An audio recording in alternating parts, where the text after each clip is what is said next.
Today I'm going to show you how I turn this hobby grade CNC into a furniture workstation. When I say hobby grade, I mean in the under 2000 range. This is the LongMill Mark II by CNC Labs. So what I've done with this CNC is I've created 3 areas of activity, and that allows me to do the 3 sort of main types of components when I'm doing furniture. I do chairs, but this could very easily be adapted to all kinds of other seating, tables, you name it. The most common normal area for a CNC, the most normal process, is simply flat cutting on a platform. And it would be cutting out shapes from a vector file. So that I have over here. In this area right here, I have a lathe area, and functionally this is a lathe duplicator. And I'm able to make things like this leg, very precise profiles. In this area right here is a vertical table, and that radically expands the number of different processes you can do. So I can take something like this, which is a chair rail. I cut out the main shape using the pattern method, and then I can mount it vertically to cut a tenon. And the tenon fits into the mortise I cut on the leg. And that carried that idea on, and you can do almost an infinite variety of construction methods. This is what I'm going to be building in this video. I'm going to take you through the process of creating the rails, the legs, and the seat. The armrest is actually steam bent, and that's a whole different old school process. I'm not going to cover that.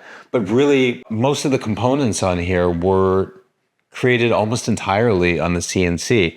There is hand tool work afterwards, there's finessing and stuff like that, but the bulk of the work was done in the CNC, and I'm going to go step by step and show you how I did it. As we're going through the build video, I just want you to keep something in the back of your mind, and that is, this is a lot of, for this machine is $1,700. If you build it up like this or something similar, you're getting a lot of different processes and machines out of this one machine. I'm just constantly surprised how I can keep expanding the functionality of this. This is just one of the best. I wasn't sponsored by this company. I wish I was. It's just one of the best dollar values I've ever experienced in my life.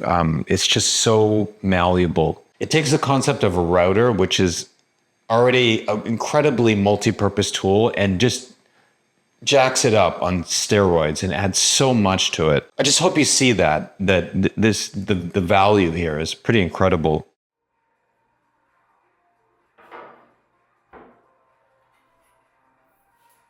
The rails are the horizontal pieces of wood that form the support for the chair seat. These are connected directly to the legs. The end of the rail itself is a tenon. There are also tenons that connect the rails to themselves. In this section, we're going to use the CNC to first create the shape of the rails. Then we'll move to the vertical area and mill the tenons. Process. It all starts with rough 4/4 lumber, about 1 inch thick. This lumber is red oak, something I have easy access to where I live. To make the rails for one chair, I need 2 pieces, 24 by 5 inches and 17 by 5 inches at just over 3/4 of an inch thick. It's important to get the thickness at about 0.76 of an inch because I'll be milling an exact 0.75 thick tenon from it later, and I need that little bit of extra wiggle room. I break down the rough lumber using a bandsaw and later a miter saw. Next, I'll flatten and square 2 sides at the jointer before moving on to the planer, where I'll use digital calipers to sneak up on a perfect 0.76 thickness. It's important for the dimensions stock to be perfectly flat, as it needs to sit firmly on the CNC bed. Now that I have my 2 flat dimensioned pieces, I can mark the center, which will be the origin location for the CNC. The first cut will be the most basic and familiar to a CNC user, a flat piece of stock where a vector file is used to cut a pattern. When I designed the shape for this rail, I used a vector program and created it at real size, 1:1. So basically all I had to do was simply bring that 1:1 scale SVG into easel and create the G code from that. I center the router bit, create the zero origin, and execute the cut.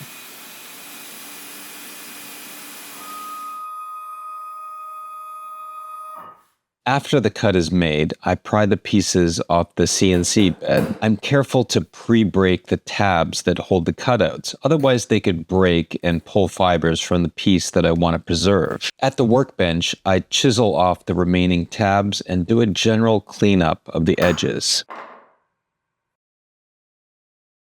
Now, I'm going to prepare to cut the tenons on the vertical area. The first thing to do is mark the exact center of the top of the tenon. I'm going to clamp the pieces vertically now. I bring a pointed CNC bit over to the center of the tenon and mark that location as my zero origin. Then I change the bit to a 1/4 downcut bit and zero the Z height. I proceed to cut the tenon, which is basically a deep 2D pattern, the reverse of the mortise that I will later cut into the leg. After I make the cut, I can simply flip the rail. Because I have a positive stop on the left side and a positive stop on the bottom, the tenon will be at the exact same location, ready for carving. After I'm done carving, at the workbench, I'm going to chamfer the edges of the tenon and check the fit. Now, I'm going to use the same process to cut the tenons out of the two back rails. The only thing I have to change is the positive stop at the bottom.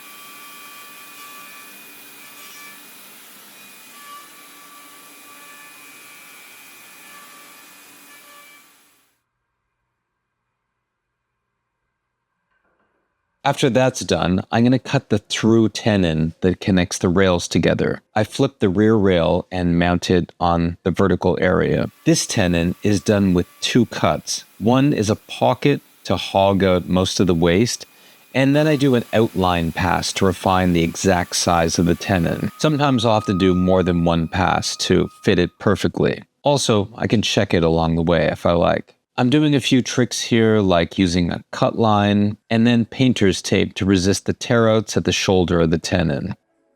The last thing to do onto the rails is roundovers at the router table. I use a 1/4 inch roundover bit, which blends into the tenon I designed with a similar roundover radius. It's never perfect, but it's easy to blend in afterwards. Now the rails are complete. So after the rails are complete, there's definitely a little bit of hand tool work to be done. I use a scraper, I use a file to blend the edges, just some finessing of the joints to bring it to a perfect tolerance that will work well during the glue up, etc. So the CNC is not the end of the journey, but it does quite a large bulk of the heavy lifting. This is the end of part 1. In part 2, I'm going to go over the creation of the legs and how I turn a part of the workstation into a lathe duplicator, and also how I achieve mortises for the tenons from the rails. And on this one, I've actually got 2 at a right angle, so you can see how that is accomplished. That'll be coming up maybe in a week or so. Thanks for watching, and if this was helpful at all to you, please consider subscribing. Thanks for watching.